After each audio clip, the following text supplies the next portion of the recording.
estamos con Paco Álvarez. ¿Cuál es tu opinión al respecto sobre el cooperativismo, la economía social y solidaria en el Estado español en general? Bien, lo primero y principal yo creo que es de un tema que efectivamente tiene mucho que ver con vuestra organización, que es el tema educativo, básico. Y es absolutamente necesario poder introducir en los currículos, digamos, en los programas formativos oficiales, los aspectos relacionados con lo que es la economía. Y la economía evidentemente social, aunque tengo que decir algo. Nos debe parecer curioso que se tenga que añadir a la palabra economía un adjetivo como social o solidario, porque si la economía no es social, ¿qué es? Y esto va ligado a lo que he empezado diciendo, la importancia que tiene en la educación de darle el sentido a las palabras y no permitir que el sentido se deforme, que es lo que ha ocurrido. El modelo socioeconómico imperante ha hecho que se ha introducido una deformación de palabras básicas en la educación, y eso tiene mucha importancia. Hay que recordar que la palabra economía viene del griego oikos nemein, que significa la gestión de la casa. Y en la gestión de la casa, ¿la parte dineraria tiene importancia? Sí, pero la educación, la limpieza de la casa, el reparto equitativo de lo que entra en la casa, etcétera, eso es la gestión de la casa. Y entonces, si hemos tenido que crear adjetivos como economía social y solidaria, o economía solidaria, ¿qué significa? ¿Que el resto de la economía no lo es? ¿No es social? ¿No es solidaria? Oye, pues digámoslo. Y yo creo que se puede y se debe hablar de dinero, pero si se habla solo de dinero, no deberíamos utilizar la palabra economía. Entonces, este aspecto ligado estrechamente a la educación es algo extremadamente importante. Y de ahí los valores de las iniciativas que habéis tomado, que son básicos, evidentemente basados en el cooperativismo, pero también el cooperativismo, una vez más vuelvo a la necesidad de introducir el concepto en la educación, porque es natural. Nosotros somos el resultado de una cooperación entre una mujer y un hombre. Somos el resultado de eso. Luego, ¿por qué no reflejar eso en la sociedad? ¿Qué no significa?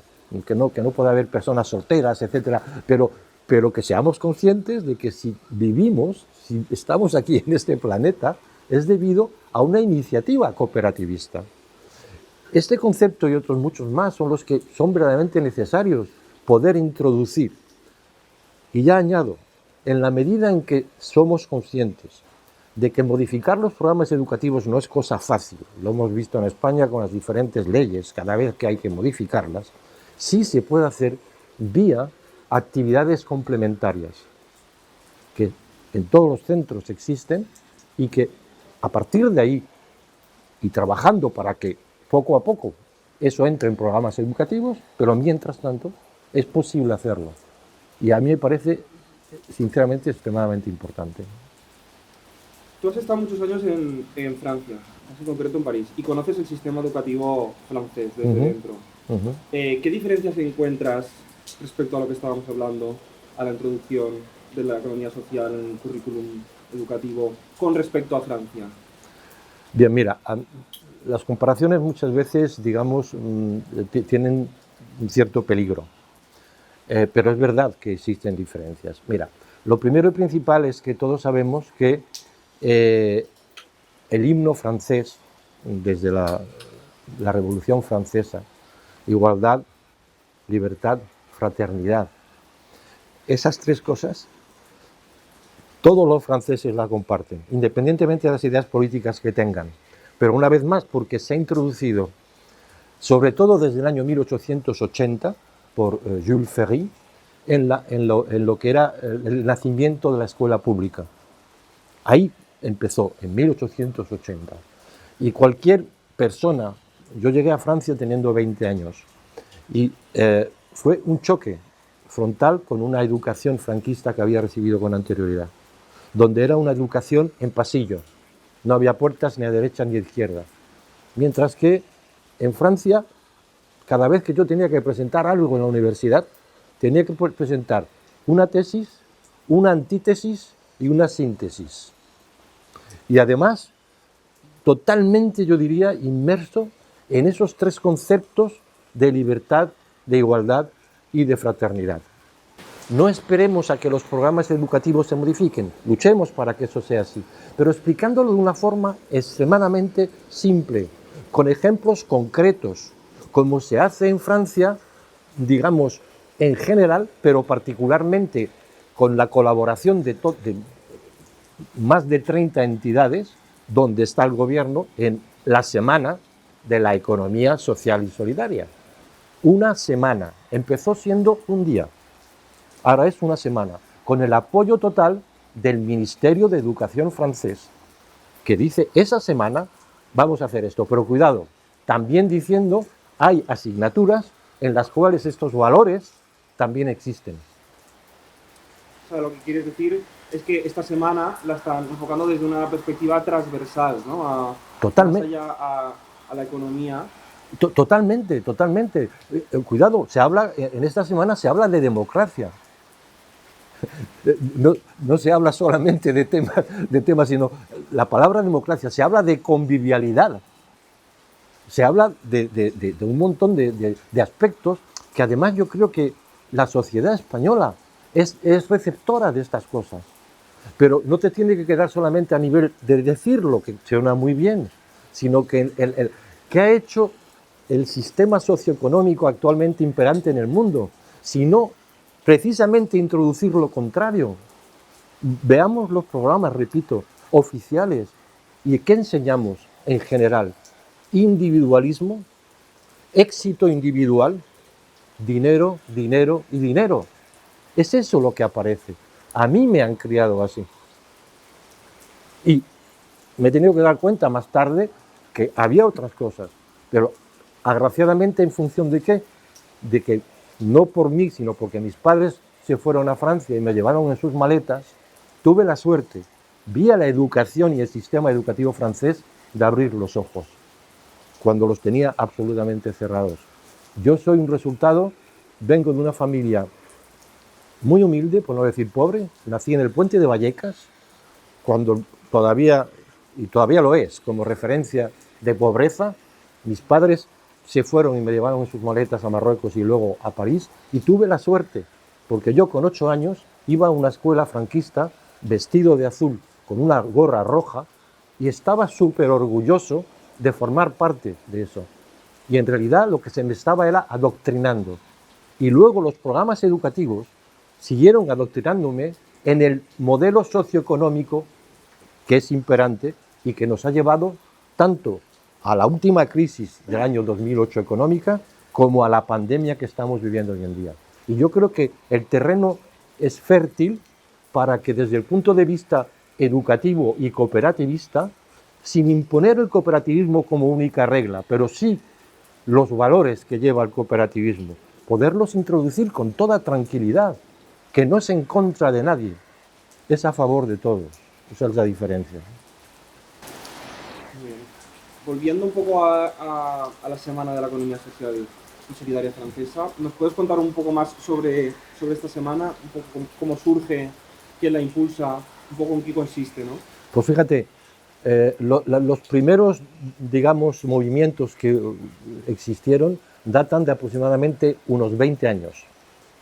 Y fueron profesores que propusieron en diferentes centros públicos tener, digamos, un día donde se pudiese hablar de cosas que no estuviesen en los programas educativos normales y que tuviesen una relación con la convivencia, con los temas sociales. Así empezó. Esto, digamos, fue sobre todo a partir de Lille, en Lille, es una referencia que se da, pero también en París. Pero bueno, los sindicatos de la educación francesa son muy fuertes, hay dos particularmente que lo son, hay varios, pero sobre todo dos, y estos sindicatos hicieron que esto se difundió poco a poco por toda Francia, y al final se decidió conjuntamente hacer el Día de la Economía Social y Solidaria.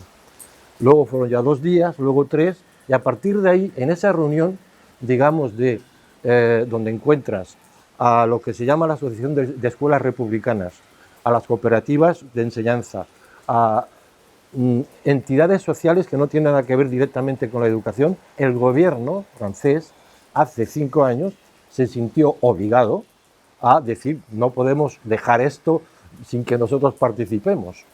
Y entonces el Ministerio de Educación Nacional tiene ahí mucha importancia. Y conjuntamente hay durante una semana más de 100 actividades increíbles. Por ejemplo, preparan visitas a empresas que son cooperativas y que no lo son, de forma a que los alumnos puedan darse cuenta, si no lo hacen de un punto de vista crítico, van a verla, preguntan cómo está estructurada, cómo se trata a los trabajadores, qué fabrican, para qué sirve para la sociedad, llevan sus preguntitas y tal. Ya, ¿no? Sí, y van a ver diferentes empresas con diferentes estructuras y luego que cada cual saque las consecuencias que estime. Eso tiene un valor verdaderamente extraordinario. Hacen luego análisis también de poblaciones diferentes, por ejemplo, en tal instituto van a estudiar qué pasa en Perú, qué pasa en Guatemala, qué pasa en Senegal, qué pasa en la India.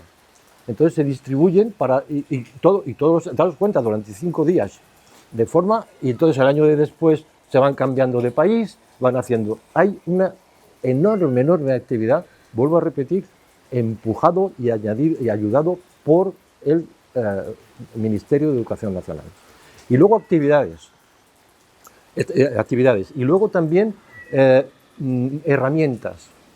Hay aproximadamente una treintena de herramientas. Invito, hay una dirección que además vosotros habéis difundido en algún momento, he visto en la revista, en la última, el número 2 me parece que sacasteis, el boletín, que la gente vaya, aunque esté en francés, que lo vean. Además, hoy los traductores de Google, aunque la traducción no sea muy exacta, los que no entiendan el francés, y verán, es algo impresionante. El juego de la oca, visto desde el punto de vista de economía social y solidaria, es una pasada. Un juego que se llama Capital, es como el Monopoly, donde se elige a un dominante y hasta 4 dominados. Y hay que ver el recorrido. Hay cárcel, hay huelga, hay tratamiento social, tarjeta, como el Monopoly. Es decir, también eso es lo que tenemos que hacer, porque daros cuenta que la semana se dirige desde los párvulos hasta la entrada a la universidad. Es todo ese recorrido, no solamente se hace para... que eso empezó también así, empezó en la enseñanza secundaria, pero luego ha ido hacia abajo. Y cuidado, este año en particular ya empieza a haber también y se han metido varias universidades. Es decir, que es un recorrido muy amplio. Y ya os digo, las herramientas es que hay que ir a verlas una por una. Hay más de 20 herramientas.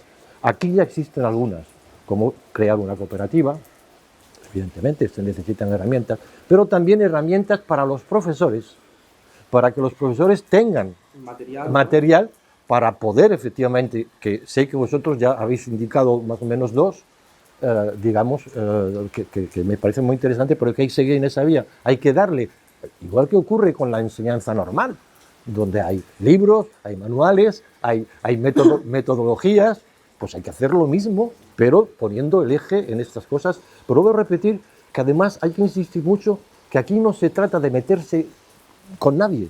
De lo que se trata es de dar una base muy sólida de lo que es un sistema educativo que luego va a tener su reflejo en la sociedad para evitar lo que hoy en día estamos viendo. Es que lo estamos palpando desgraciadamente debido a esta pandemia. Todo lo que es el incremento de las desigualdades, todo lo que es el tema del tratamiento de género, todo lo que estamos viendo es el resultado ¿de qué?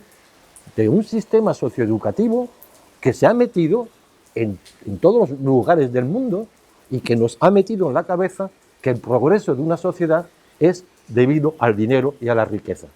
Tú date cuenta, para dar una pincelada económica, tú escuchas, y cualquier persona hoy en día que haya tenido la formación que yo tengo y las que están teniendo las chavalas y chavales actualmente, que el PIB de España baja, es una catástrofe. El PIB de China sube, es formidable. ¿Y qué pasa? ¿Que traten a los chinos a zapatazos y no hay importancia? ¿Que se trata de mano de obra infantil en China tiene su importancia? ¿Eso se traduce en el PIB? Es para dar un ejemplo así, es que todo lo vemos por el prisma de lo que es tener más dinero y más dinero y más dinero. Y luego el crecimiento, la noción del crecimiento, crecer, crecer, crecer, crecer. Yo doy también ejemplos muy concretos.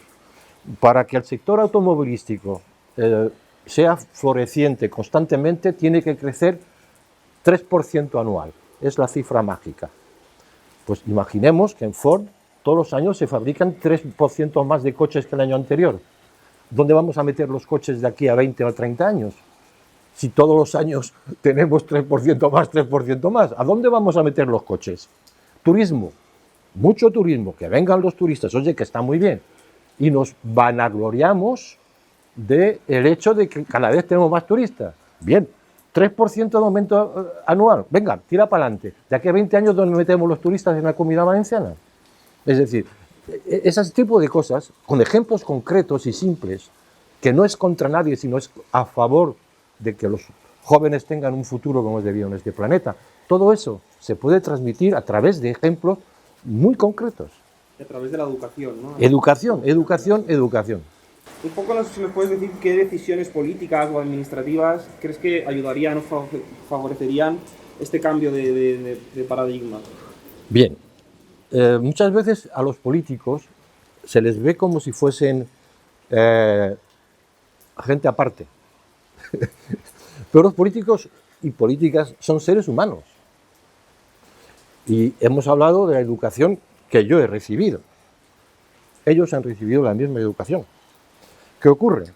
Que están impregnados, voluntariamente o involuntariamente, de los mismos principios que han recibido educativos del sistema liberal capitalista, para ser claros, del sistema socioeconómico imperante en el mundo hoy en día. Bien, entonces eso tenemos que ser conscientes que modificar eso en personas jóvenes puede ser un poco más fácil, pues personas mayores no es imposible, en la medida también que se es muy pedagógico.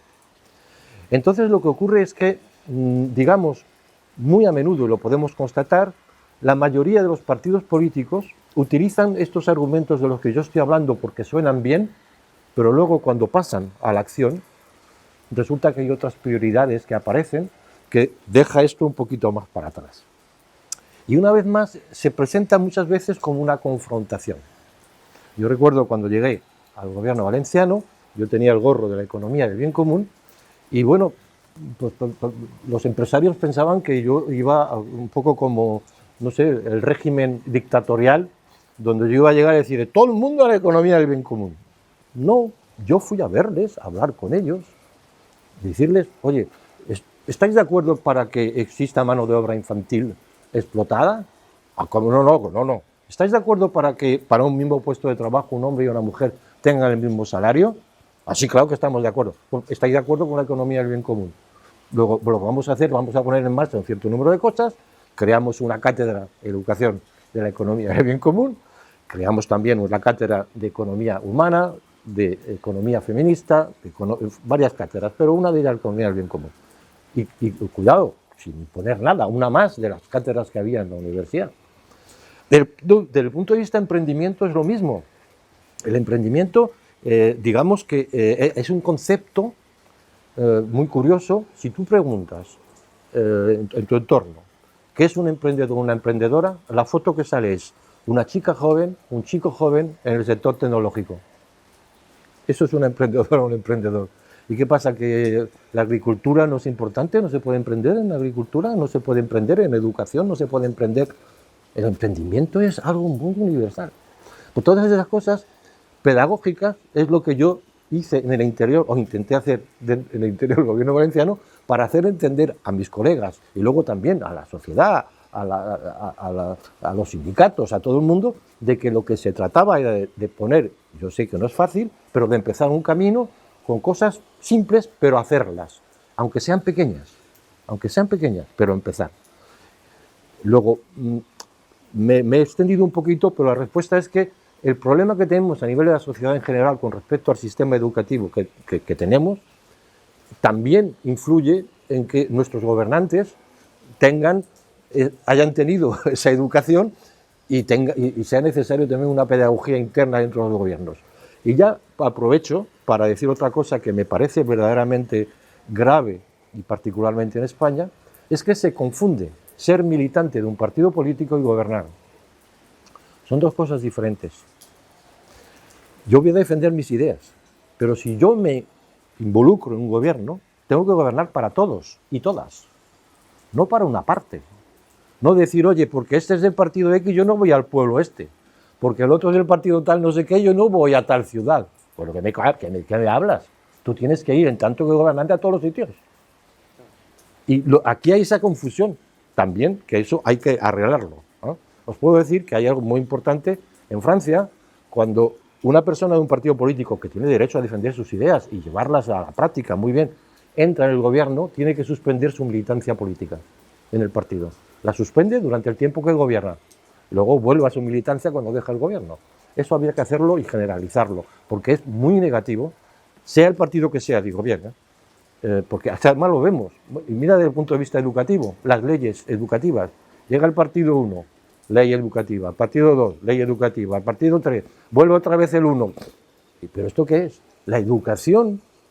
Es la educación, por favor. Está por encima, ¿no? Sí, pero cuidado, y yo estoy seguro que es posible. Pongámonos de acuerdo sobre valores básicos. Luego ya veremos el resto, pero desde el principio vamos a hacer ahí un meollo fuerte. Y verás tú que si se hace, aparecerán los valores cooperativistas. No sé si has tenido la oportunidad, tengo entendido que sí, de averiguar un poco más sobre el proyecto SCOPE, las cosas que estamos haciendo, las cosas que queremos hacer. No sé qué te parece el proyecto, hacia dónde, desde tu opinión, desde tu punto de vista, deberíamos caminar para que esto vaya adelante, para que realmente haya una transformación efectiva de la sociedad y de la educación y la introducción de estos valores de la economía social y solidaria. Pues bien, lo hemos tratado ya un poco, creo. Desde mi punto de vista, a mí no me gusta que mis propósitos, cuando me hacen ese tipo de entrevistas, se perciban como que quiero halagar al organismo que me ha invitado. Pero la realidad es que la iniciativa que habéis tenido da de lleno en todos los aspectos que hemos estado abordando hasta ahora. ¿Por qué? Porque es una iniciativa que parte, evidentemente, pues de un sector de las cooperativas de enseñanza, que parece muy bien, pero que se abre y se empieza a colaborar con otras entidades y también con otras comunidades. Luego yo creo que ya ese inicio, que yo creo que tenéis que seguir empujándolo, es de una riqueza total, porque ahí vais a tocar lo que hay que tocar, que es a toda la sociedad, a todos aquellos. Los sindicatos son importantes, están un poquito en pérdida de velocidad, desgraciadamente, pero son importantes, representan. Y es importante ¿por qué? Porque dentro de los sindicatos también hay temas formativos y participan en los temas formativos, y particularmente los sindicatos, digamos, de enseñanza, del sistema educativo público, digamos, y no público. Yo creo que esa línea que habéis iniciado, que yo creo que ya estáis mostrando que sois conscientes de eso. Luego, segundo, aunque sea copiar, a ver, la palabra copiar tiene una connotación en España, es curioso, negativa. Pues yo lo siento, yo copié a mis padres en la forma de hablar, la forma de vestir, y no tengo ninguna vergüenza. ¿Qué pasa? Que luego añado mi propia personalidad, pero yo empiezo copiando, todo el mundo copia. Pues copiemos lo que se hace en otros lugares que esté bien, el tema de Francia, ir a ver todas las herramientas, esos juegos que hay, que son formidables. Pues el juego de la OCA, como os digo, todo eso es traducible. Capital, yo lo tengo traducido al castellano, porque es que me impactó tanto ese tema de ver un Monopoly. Es que ver las preguntas y las respuestas y el juego, es que, bueno, pues herramientas, sí, que ya habéis empezado también y hemos hablado de ello. Sí, fue una de las cosas que teníamos claro desde el principio, y es que tenemos que, en cierto modo, al final trabajar por dotar a ese profesorado, al final, que son los que están educando, claro, de los recursos. Claro. ¿No? Como decía nuestro compañero Pepe, queremos ser un poco los sherpas, sí, de ese profesorado, en el que pues tenga la formación, la información, sí, para ser capaz de llevar a cabo ese... Hombre, mira, yo quería ser profesor de matemáticas y al final, pues por razones, digamos, no pude serlo, porque cuando terminé la licencia en Francia yo todavía no tenía doble nacionalidad y me di cuenta al terminar mi licenciatura allí que los extranjeros no podían ser profesores en la escuela pública francesa. Una chorrada, pero me había integrado tanto a la sociedad francesa que estaba convencido que terminando de estudiar en la universidad me iba a incorporar al trabajo. Bien, yo creo que es muy importante comprender que ser profesor, y yo no quiero dar lecciones a nadie, pero lo he vivido en mis propias carnes, no es solamente conocer la materia, que hay que conocerla, es tener herramientas pedagógicas, que es importantísimo. Yo he tenido como profesor de matemáticas al último premio Nobel, no existe, pero se le considera de matemáticas francés, el peor profesor que he tenido en mi vida. El peor profesor. Y sin embargo, era una lumbrera. Y yo creo que las herramientas sirven para eso, para poder completar la formación que la mayoría de los profesores y profesoras españolas tienen, pero con herramientas que les permitan ser más pedagógicos. Los juegos para los chavales es algo básico, juegos formativos, y además juegos que además conocen y juegan en casa y se hace una pequeña transformación, una pequeña adaptación y adelante, es muy útil.